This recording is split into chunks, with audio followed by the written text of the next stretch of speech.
आप सुन रहे हैं संडे गो स्टोरीज।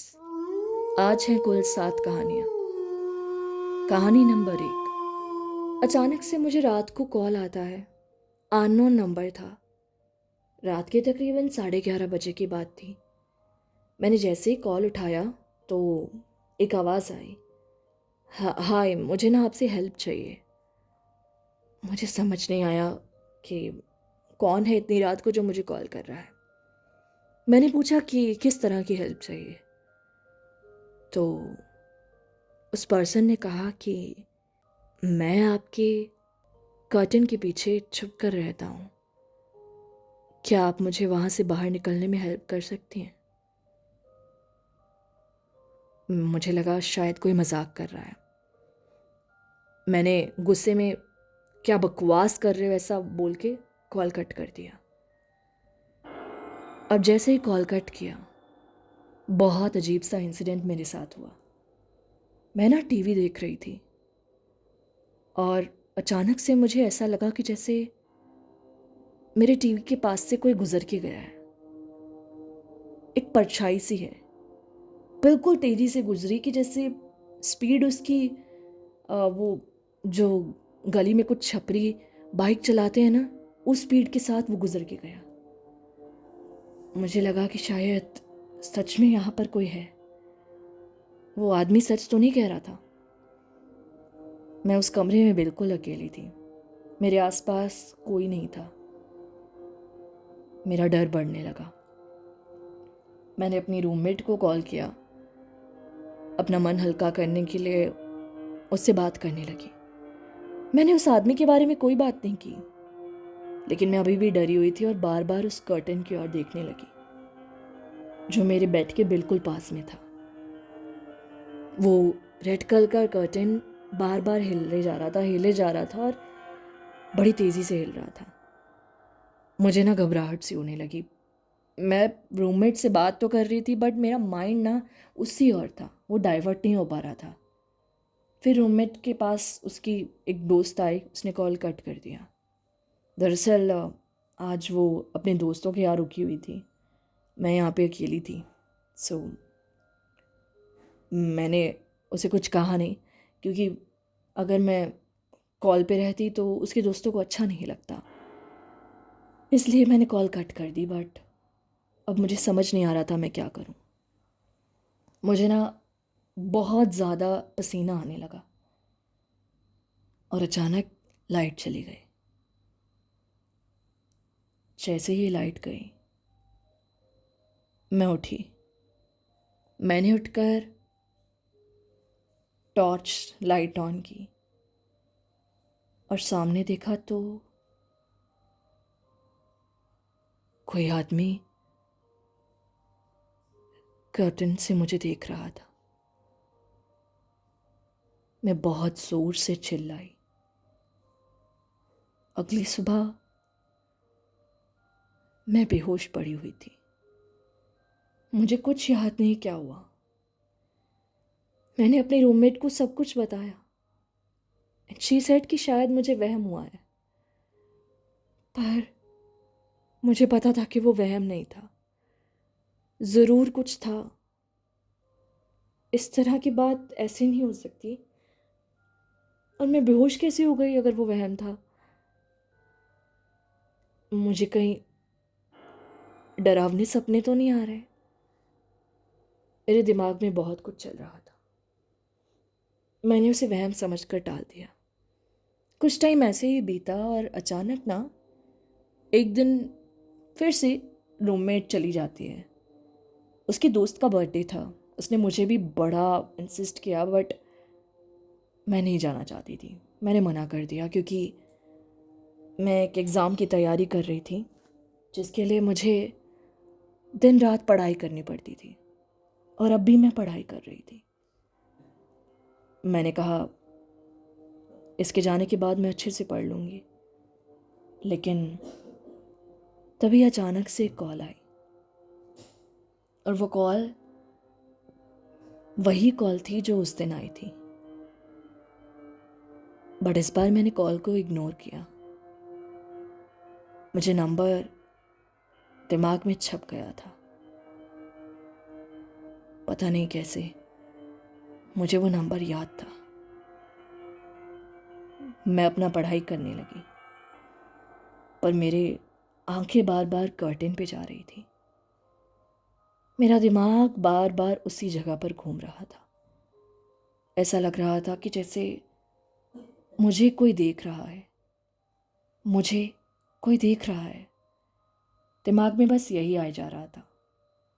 एंड उसके बाद अचानक मैंने देखा कि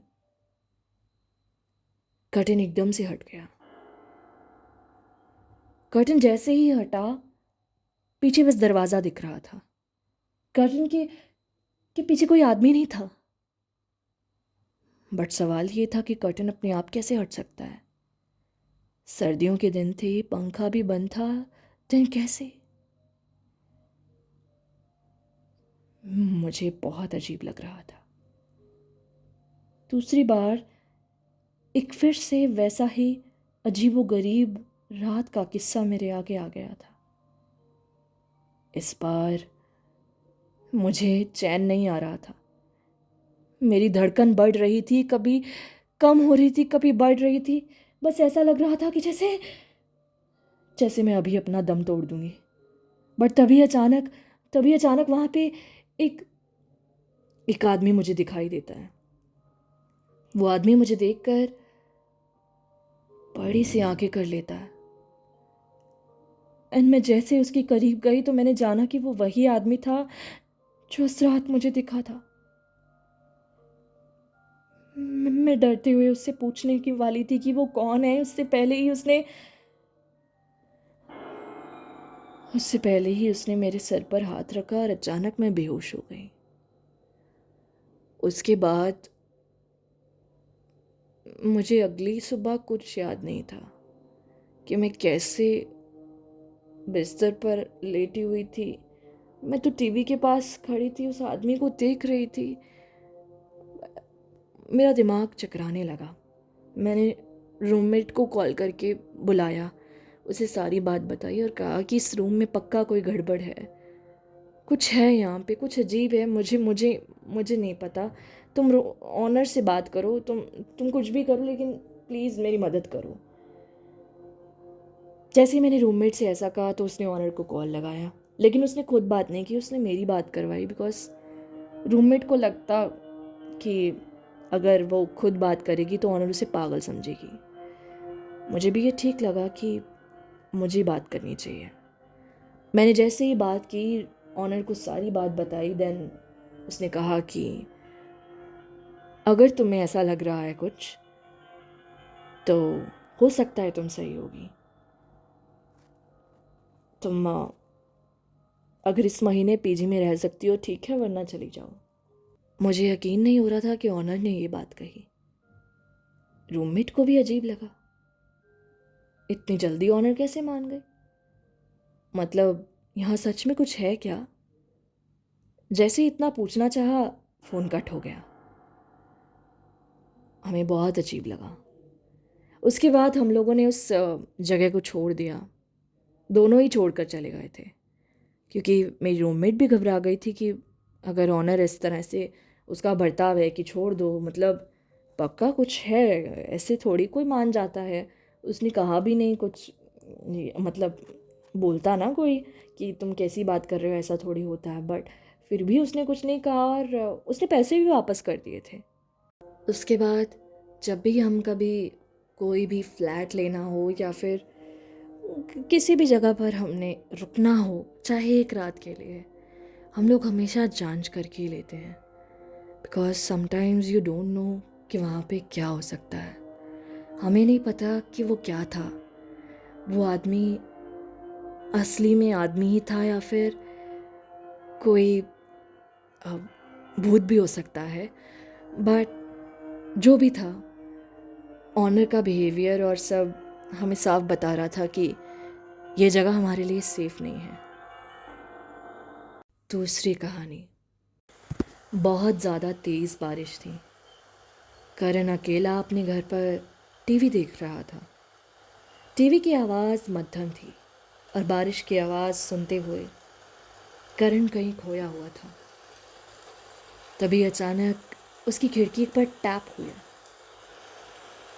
इतनी रात को टैप सुनकर उसे लगा कि शायद बारिश की ही बूंदें टप टप उसकी खिड़की पर पड़ रही हैं।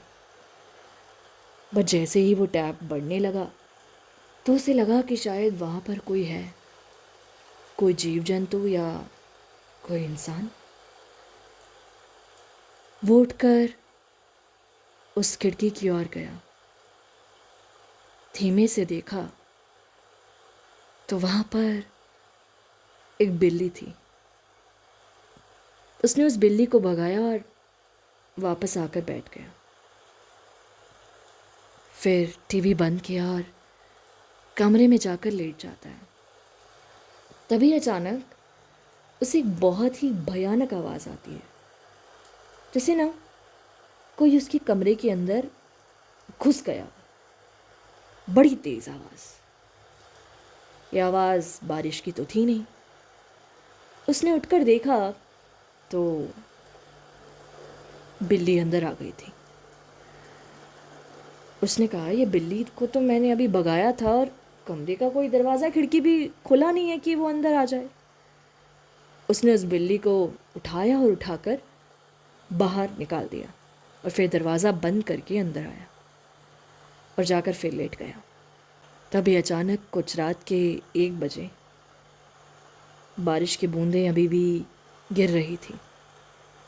वो उठा और उठकर देखा कि उसके ना जग में पानी ख़त्म हो गया है। वो पानी लेने के लिए गया। किचन में देखा, वहाँ पे भी पानी नहीं था। उसने कहा शायद वो पानी भरना आज भूल गया है। अंदर आया, आकर बैठ गया और सोचने लगा पानी कहाँ से लाऊं इतनी रात को। तभी उसे एक ऐप याद आई जो रात को भी खाने पीने की चीज़ें डिलीवर करती है। फ़िलहाल तो बारिश हो रही थी बट उसने चेक किया कि शायद उसे एक पानी की बोतल मिल जाए। उसने उस ऐप को खोला, पानी की बोतल देखी और जैसे ही ऑर्डर किया तो हो रहा था। उसने कहा चलो अच्छा है, ऑर्डर कर देता हूँ। ऑर्डर कर दिया। उसके बाद जैसे ही डिलीवरी बॉय आया उसकी आंख लगी हुई थी। उसने घंटी मारी, किसी ने दरवाज़ा नहीं खोला। फिर वो साइड में ही पानी की बोतल छोड़कर वहाँ से चला जाता है, लेकिन उसके अकाउंट से पैसे कट गए थे।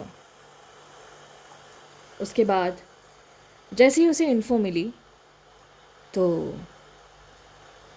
वो उठकर पानी की बोतल ली।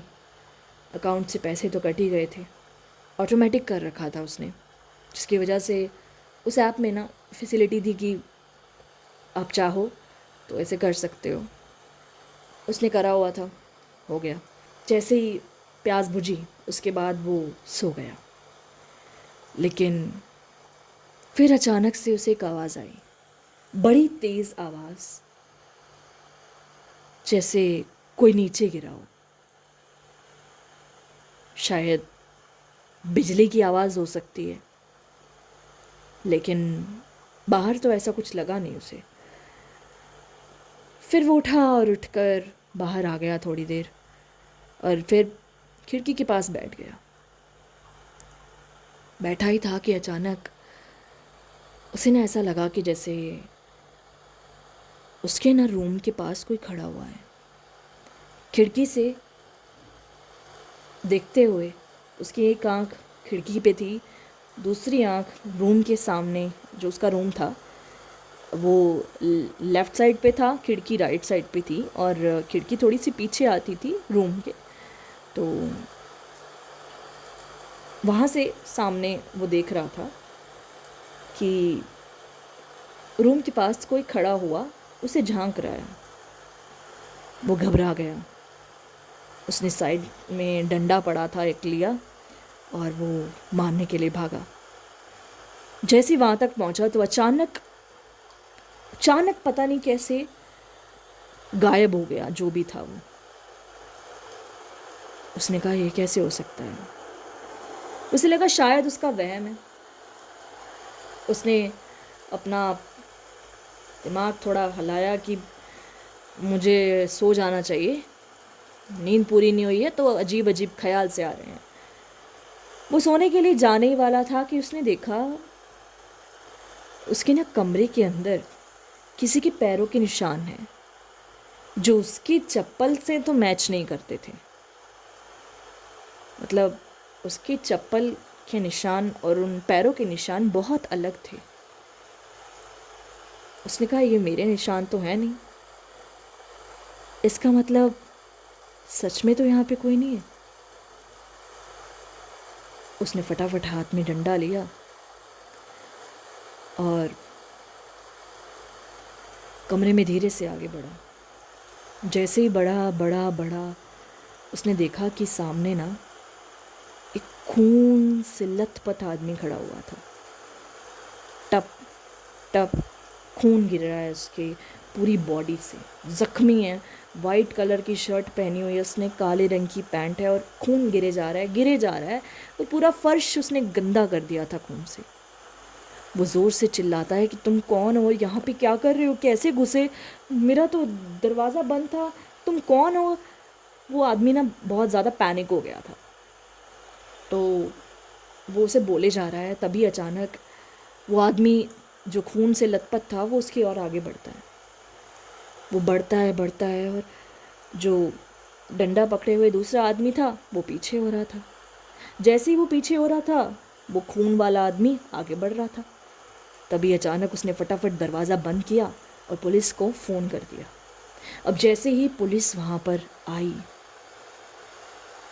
उन्होंने देखा कि कमरे के अंदर एक लाश पड़ी हुई थी, खून से लथपथ लाश। जो लाश उस आदमी की थी जिसके हाथ में डंडा पकड़ा हुआ था, और उसके अलावा कमरे के अंदर कोई नहीं था। और वो पैरों के निशान भी उसी आदमी के थे जिसके हाथ में डंडा पकड़ा हुआ था। यानी कि जो आदमी समझ रहा था कि उसके घर के अंदर कोई घुस आया है, कोई उसके घर के अंदर झांक रहा है, कोई उसके घर के अंदर चल के पैरों के निशान लगा रहा है, खून से लथपथ जिसको उसने देखा वो कोई और नहीं बल्कि वो खुद था। लेकिन अजीब बात ये थी कि पुलिस को उसका कॉल मिला था। मरा हुआ आदमी कैसे कॉल कर सकता है? या तो उसने मरने से पहले कॉल किया, लेकिन उसे मारा किसने? क्या सच में उसके घर में कोई आदमी था? लेकिन पैरों के निशान तो उसी के थे। ये गुत्थी आज तक सुलझ नहीं पाई कि क्या हुआ, पर पुलिस का कहना है कि शायद वो आदमी अपने आप को ही इस तरह से देख रहा था और उसी ने अपने आप को मारा है। बहुत अजीबोगरीब केस था, जिसके बाद पुलिस भी चौंक गई। मधुमती अपने फ्रेंड्स के साथ एक फार्म हाउस में आई हुई थी। बहुत ज़्यादा खा लेने की वजह से ना उसका पेट इतना भर गया था कि उसका मन किया कि थोड़ा मैं टहल आऊँ। वो गई टहलने के लिए। तभी अचानक उसने बाहर ना एक शख्स को खड़े हुए देखा। वो ना देखने में नॉर्मल इंसान ही लग रहा था, बट उसकी आंखें इतनी भूरी सी थी, ऐसा लग रहा था काफ़ी टाइम से वो सोया नहीं है। मधुमती ने उसे इग्नोर किया और वो अपना टहलने के लिए चली गई।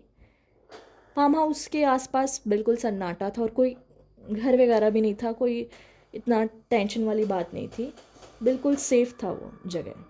बट अचानक से ना जैसे ही मधुमती आगे की ओर बढ़ी, उसने देखा कि एक आदमी ना, वही जो उसे दिखाई दिया था कुछ टाइम पहले औरत के साथ उसकी ओर बढ़ रहा है, बढ़ रहा है, बढ़ रहा है। मधुमति पीछे आ रही है, पीछे आ रही है, पीछे आ रही है, लेकिन वो आगे बढ़ता जा रहा है। मधुमति घबरा जाती है, मधुमति ज़ोर से चिल्लाती है, उसके दोस्त बाहर आ जाते हैं। वो लोग बाहर आए, उन्होंने देखा कि वो आदमी और औरत उनकी ओर भी बढ़ने लगते हैं। फिर अब वो उस लड़की से हट जाते हैं और उनकी ओर आ रहे हैं।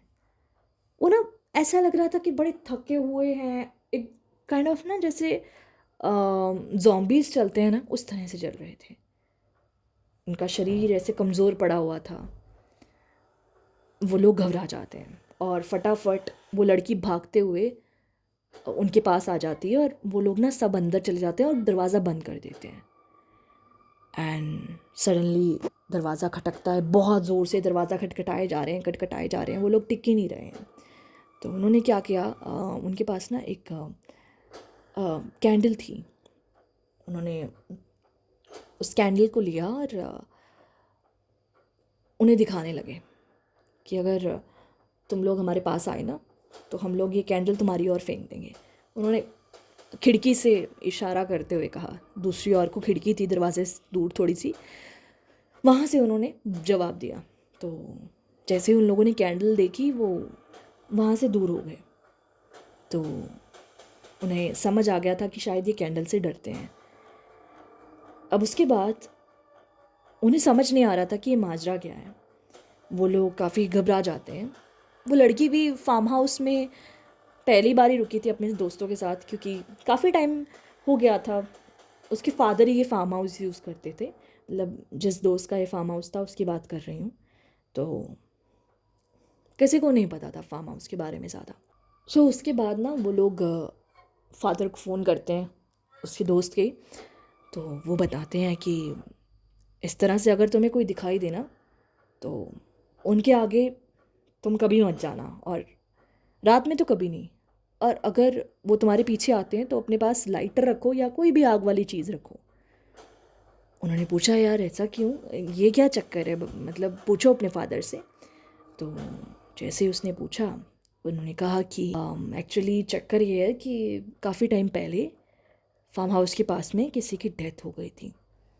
उसके बाद उस आदमी की पत्नी भी मर गई और दोनों का जो बॉडी था वो यहाँ पर काफ़ी टाइम तक सड़ता रहा, क्योंकि आसपास कोई था नहीं।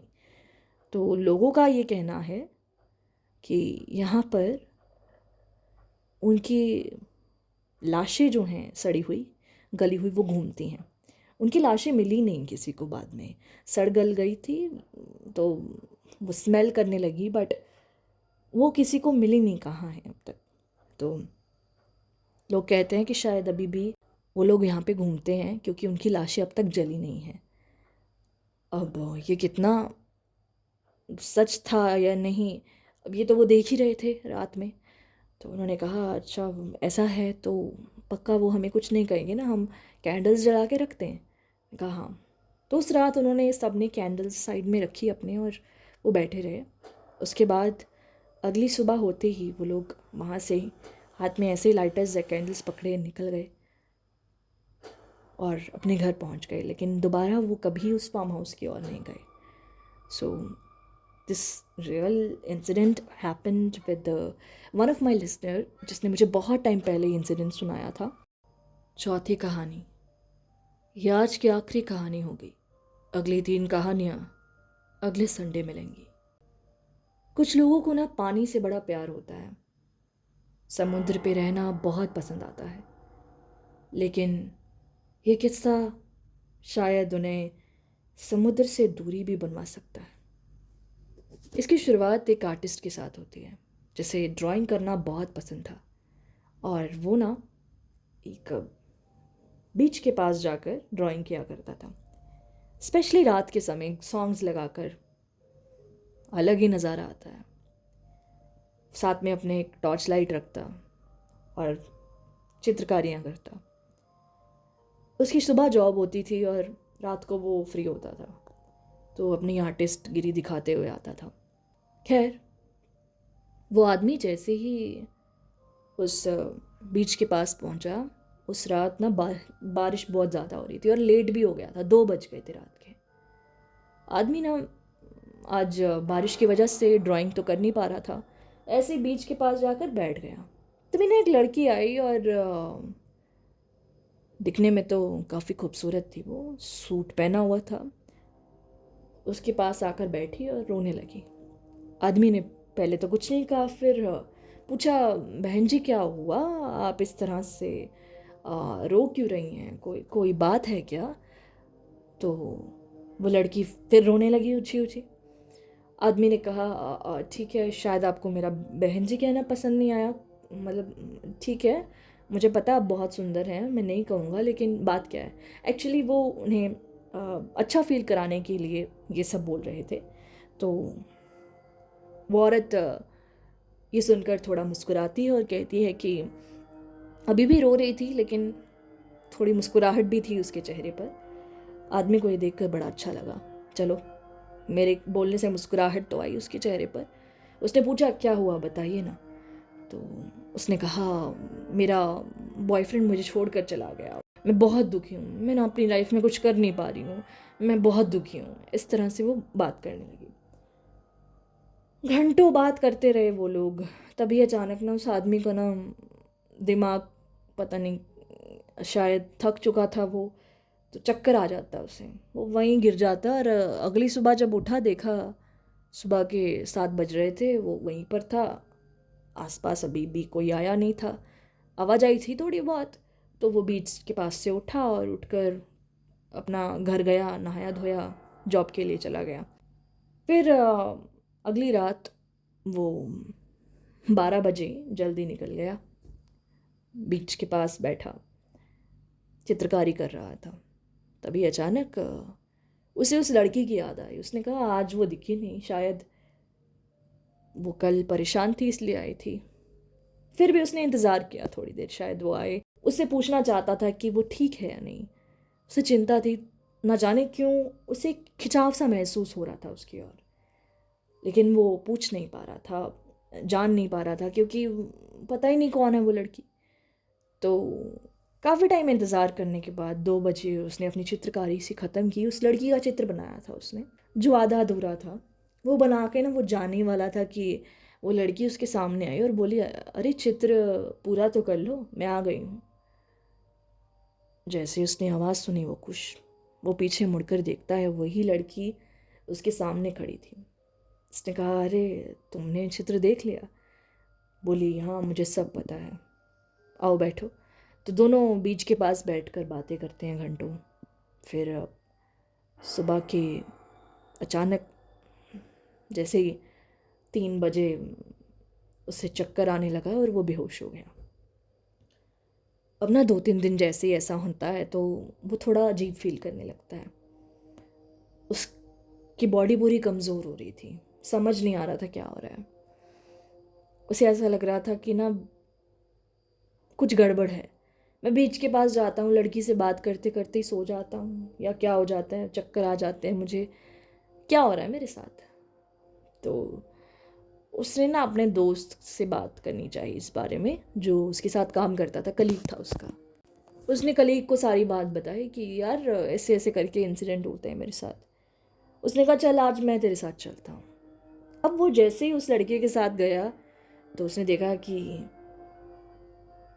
वहाँ पे वो आई नहीं आज। उसने कहा, यार आ जाएगी, चलो वेट करते हैं। काफ़ी टाइम तक वेट किया दोनों ने, नहीं आई। तो वो लड़का चला गया, उसका दोस्त, बट वो नहीं जा पाया। वो बोला, नहीं वो आएगी, मैं वेट करूँगा। तभी रात के 2:30 बजे अचानक उसने देखा वो लड़की आती है। आज उसने सोचा, मैं पूछूं ज़रा कि तुम इतनी लेट क्यों आती हो और कहाँ रहती हो। उसने उसके बारे में जानना चाहा। उस लड़के ने कहा, मैं यहीं रहती हूँ और मैं लेट इसलिए आती हूँ क्योंकि मुझे सन्नाटा पसंद है, मुझे अंधेरा पसंद है। जब अंधेरा हो जाता है अच्छे से, लोग सो जाते हैं, तब मैं जगती हूँ। उसे बड़ा अजीब लगा सुनकर। लड़के ने कहा, मतलब ये क्या बेतुकी सी बात कर रही हो। तो इस तरह से वो बात करने लगते हैं। फिर अचानक उसका सर दुखने लगता है बहुत ज़्यादा और वो गिर जाता है चक्कर खा के। तभी ना अगली सुबह उसका दोस्त वहाँ पे आता है और उससे कहता है कि तो ठीक है। वो कहता है हाँ मैं ठीक हूँ, पर पता नहीं मेरे साथ क्या हुआ था, तुम चले गए उसके बाद ना बहुत अजीब सा हुआ, वो लड़की आई थी वहाँ पे, मैंने कहा था ना वो आएगी। वो सारी बात बताने लगता है। अब जैसे ही उसका दोस्त उसे सुनता है तो वो कहता है कि यू नो जब तुमने मुझे कहा था ना वहाँ से चले जाओ, मैं चला गया था, बट मैं ना वहाँ पे अपना पर्स भूल गया था। मैंने तुम्हें कॉल किया, तुमने उठाया नहीं। उसने बताया हाँ मेरा फ़ोन साइलेंट पे था शायद। उसने कहा हाँ हो सकता है, लेकिन जैसे ही मैं वहाँ पे पर्स लेने के लिए पहुँचा, मैंने देखा कि तुम ना अकेले बातें कर रहे हो, वहाँ पे कोई लड़की नहीं थी। मुझे बहुत अजीब लगा। मैं तुम्हारे पास आया, तुम्हें बुला रहा था, पर तुम बोले नहीं। ऐसा लग रहा था कि जैसे तुम मुझे सुन ही नहीं पा रहे हो। उसने कहा ऐसा कैसे हो सकता है, मैं तुझे सुन क्यों नहीं पाऊँगा। उसने कहा नहीं मैं झूठ नहीं बोल रहा हूँ, ये सच हुआ था और वहाँ पे कोई लड़की नहीं थी। अब वो लड़का चौंक जाता है कि ऐसा कैसे हो सकता है। उसे उसकी तस्वीर दिखाता है कि देखो मैंने उसकी ड्राइंग भी बनाई, वो उसने मेरी तारीफ़ भी करी थी। तो वही ड्राइंग लेकर अब जो उसने बनाई थी एक दो रात पहले, वो ना एक आसपास के ठेले वाले के पास जाते हैं और उससे पूछते हैं कि ये लड़की देखी है तुमने आसपास आती हुई। ठेले वाला कहता है लड़की देखी देखी सी है, पर अभी नहीं देखी, काफ़ी टाइम हो गया है देखे हुए। ठेले वाले को याद नहीं आता। फिर वो आगे जाते हैं, पूछते हैं, कहीं कुछ पता नहीं लगता। उसके बाद ना रात हो जाती है और फिर आज दोस्त कहता है चल आज मैं तेरे पास रुकता हूँ, हम देखते हैं वो लड़की कौन है।